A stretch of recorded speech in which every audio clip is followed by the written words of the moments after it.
sites did you say they had here? 68, I believe. And there we are. They have a bison observation area, and you can get right close up to them and see bison. So that's what we're going to do right now.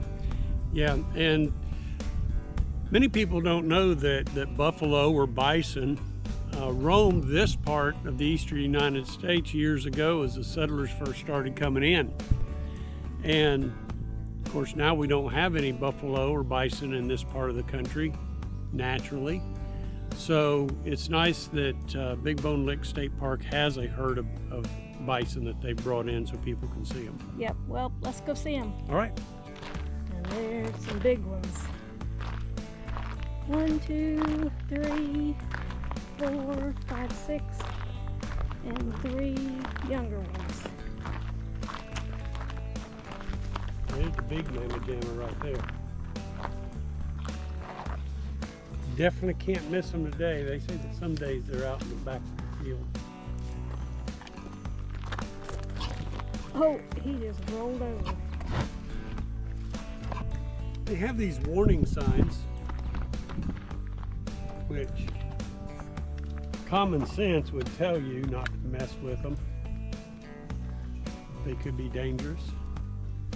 But some people out in Yellowstone don't have common sense because they've tried to get too close and gotten hurt. What we're going to show you this morning is a mile trail down to the Salt Lick and maybe the springs, and just show you some of the nature things that are around Bone Lick State Park. That's not the right name of it, is it? No, it's Big Bone Lick. Big Bone Lick State Park. Okay, and along the trail they have informational signs to give you an idea of the history of this place. So we're not going to read everything to you, but I'll take some pictures, and if you want to, pause your video and read what's on there, you can do that.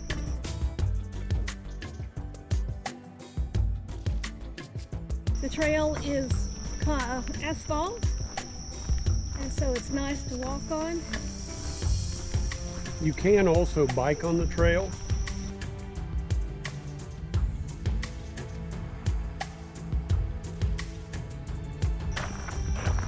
This is a loop trail, and it's approximately a mile. Okay, and here we come to another sign for the dirt trail.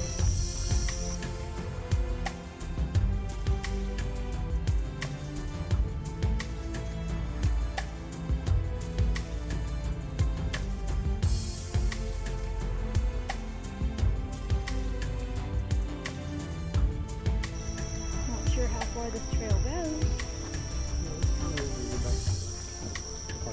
Okay. One other thing to be aware of is when you're walking down this creek trail, it is right close to the edge, so be careful of the drop-off. And looks like we've reached our destination.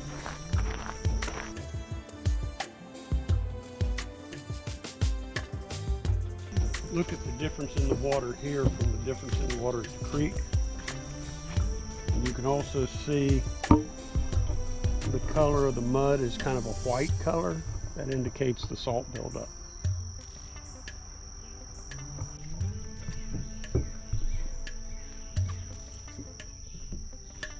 So it goes pretty far back, really down to the river. Which, do you think if it flows into the creek, or when it flows into the creek, it makes the creek a little bit salty?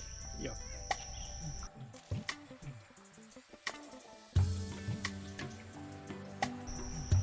Probably not for a long while.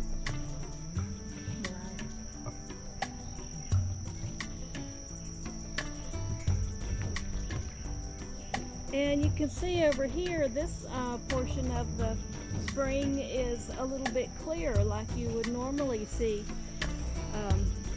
in a spring.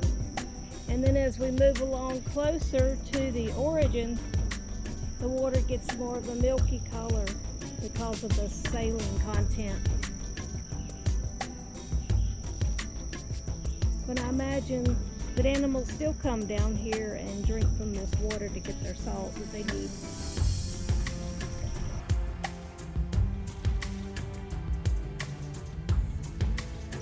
Yeah, this map shows in the early 1800s they had a spa here that people could come, and the salt was thought to have medicinal properties, and especially a time when cholera and yellow fever epidemics were going around.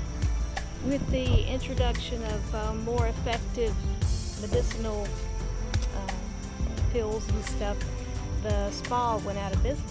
One of the things I found interesting on the sign, you can read it yourself, is that it would take between 500 and 1,000 gallons of water boiled down to make 1 bushel of salt. Wow. But in when the pioneers were here and the settlers started coming into this area and doing salt in their large kettles, they would make up to 60 bushels of salt per day. We decided to take a walk back down a separate trail that leads around to the museum. Paul talked about that earlier, that it's a loop. And we come to a little bridge over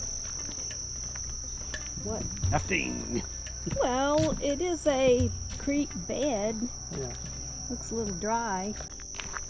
It is quite hilly in this area, so on these trails you're going to be going up and down hills, and some of them might be a little steep, but only if you're flatlanders like us. Oh yeah. If you're in pretty good shape, you should have no problem.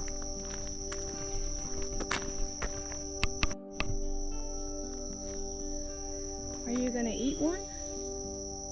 Mm-hmm. Okay. Rinse it off. Good.